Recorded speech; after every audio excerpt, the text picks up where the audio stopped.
आई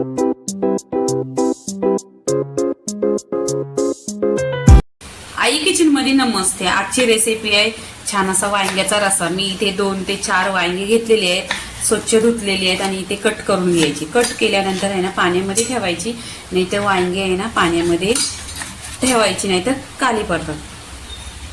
इथे पाण्यामध्ये ठेवायचं म्हणजे वांगी आहेत ना काली नाही पडत। इथे गॅसवर कढई ठेवलेली आहे, त्याच्यामध्ये तेल टाकायचं, 1 चमचा तेल टाकायचं। तेल छान असं गरम झाल्यानंतर आहे ना इथे मी वाटीमध्ये जिरं आणि राई असं मिक्स घेतलेलं आहे। जिरं आणि राई छान अशी तरतरली पाहिजे। जिरं छान असं इथे तरतरलंय तर इथे आपण कांदा टाकून घ्यायचा। 2 कांदा कट केलेला आहे।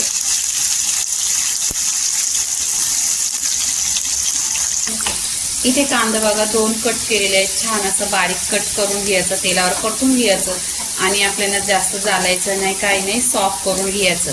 1 नंबर वांग्याची रेसिपी आहे, झटपट असा मसाला नाही, काय नाही। बघा माझी रेसिपी सीधी साधी एकदम आणि घरगुती ज्या मसाले आहेत त्याच्यामध्ये पण तेच एक कुटून घेतलेलं आहे। हिरवी मिरची आहे, अद्रक, लसूण आणि त्याच्यामध्ये सुकं खोबरं आहे। हे टाकल्यानंतर आहे ना खूप टेस्टी होतो आणि लवकर होतो। टेस्ट तर तुम्ही 1 नंबर, म्हणून माझ्या पद्धतीने तुम्ही नक्की बनवा। छान असं तेलावर परतलेलं आहे। इथे कांदा बघा सॉफ्ट कलर एकदम झालेला आहे। कांद्याचा सॉफ्ट झाल्यानंतर आहे ना इथे मी 2 टोमॅटो घेतली, ती टाकायची। टोमॅटो टाकल्यानंतर लगेच मीठ टाकायचं। मीठ टाकल्यानंतर आहे ना टोमॅटो सॉफ्ट होतो। इथे तेलावर आहे ना परतून घ्यायचा। इथे तेलावर परतलेला आहे, सॉफ्ट झालेला आहे, एकदम सॉफ्ट। तर तुम्हाला मी एक टिप सांगते, इथे काय करायचं, तेलावर आहे ना जे आपण स्वच्छ धुतलेली ती वांगी टाकायची आणि छान अशी तेलावर परतून घ्यायची। नक्की तुम्ही ही टिप्स बघा, एकदम टेस्टी होते वांगी। इथे मी 3 वांगी घेतले आहेत, मोठे आहेत आणि त्याचे हे देठ आहेत ना ते काढायचं नाही, देठ पण टाकायचं, खूप टेस्ट छान येतं। तुम्ही एकदा नक्की असं बनवा। वांगी इथे बघा एकदम पूर्ण असे सफेद आहेत आणि इथे असा देठ आहे ना, खाली फक्त त्याचे काटे काढून घ्यायचं, बाकी वांगी आहेत ना तशीच्या तशीच ठेवायची आणि वांगी तशी कट करायची आहे, चिप्स टाईप कट करायचे, असं छोटं छोटं पीस नाही करायचं, असं मोठे पीस करायचे एकदम। आणि बघा अशी लांब लांब वांगी आहेत आणि सफेद आहेत, पूर्ण आहे ना 10 ते 15 मिनटं झालेली आहेत, मी कट केले तरी सफेदच आहेत।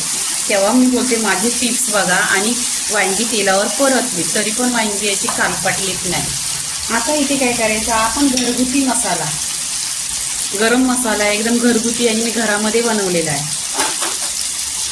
इथे कांदा आणि लसूण बोलतात ना त्याच्यामध्ये खोबरं पण आहे, हे मसाला मी घरी बनवलेला आहे। हा काला मसाला आहे, हा लाल कश्मीरी लाल मिरची पावडर आणि ही धना पावडर आणि ही हळदी पावडर, हे मसाले टाकायचे आहे ह्याच्यामध्ये।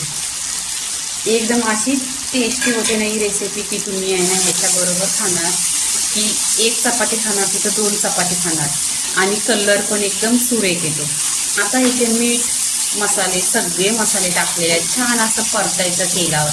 तुम्ही वांगी बघाल, वांग्याचा कलर कारपटलाय नाही, बिलकुल काला पडलेला नाही, तर लगेच 5 मिनिटात वांगी काली पडतात। पण इथे बघा पूर्णपणे मसाला आणि वांगी असं तेलावर परतून घ्यायचं, एकजीव करायचं आणि पूर्णपणे हा मसाला आहे ना वांग्याला लागला पाहिजे। पूर्णपणे अशी वांगी लाल झाली पाहिजे, म्हणजे टेस्ट खूप छान येतो। आणि तुम्ही नक्की माझ्या पद्धतीने बनवा। माझी रेसिपी आहे, छोट्या छोट्या रेसिपी असतात आणि घरगुती असे असतात, तर तुम्ही नक्की लाईक करा। जरासा जरी तुम्हाला आवडला तर लाईक करा व्हिडिओ। आता बघा पूर्णपणे हा मसाला आहे ना तुम्ही या वांग्यामध्ये मिक्स झालेला आहे पूर्णपणे आणि वांगी सुकी झाली। तर इथे बोलायचं म्हणजे काय, तुम्हाला जर सुकी वांगी बनवायचं डब्यासाठी तुम्ही अशीच बनवू शकता, कारण तेलावर परतलेली। तुम्हाला रस्सा पाहिजे त्याच्यासाठी कोमट पाणी टाकायचं नेहमीच। मी इथं कोमट पाणी टाकणार आहे, 1 ग्लास पाणी टाकणार आहे। आणि तुम्हाला सुकी भाजी बनवायची तर सुकी बनवा, डब्याला खूप छान आहे। इथे जास्त पाणी नाही टाकलेलं आहे, मला कमीच पाहिजे, पण रस्सा पाहिजे त्याच्यामध्ये। आणि ही भाजी आहे ना 2 प्रकारे होते, त्याच्यामध्ये पाणी टाकलं तर रस्सा भाजी होईल आणि तुम्ही तेलावर परतूनच घेतली तर सुकी भाजी होईल डब्याला पण। इथे पूर्णपणे बघा 1-2 मिनटं आहे ना स्लो गॅसवर इथं भाजी आपण छान अशी उकली आली पाहिजे स्लो गॅसवर। इथे बघा छान अशी भाजी बघा वांग्याची शिजलेली आहे आणि एकदम अशी घट्ट पूर्णपणे बघा छान अशी शिजलेले तुम्हाला सांगते आणि छान अशी खुशबू पण सुटत आहे। इथे आपण काय करायचं, कोथिंबीर टाकून घ्यायची। इथे कोथिंबीर टाकलेली आहे।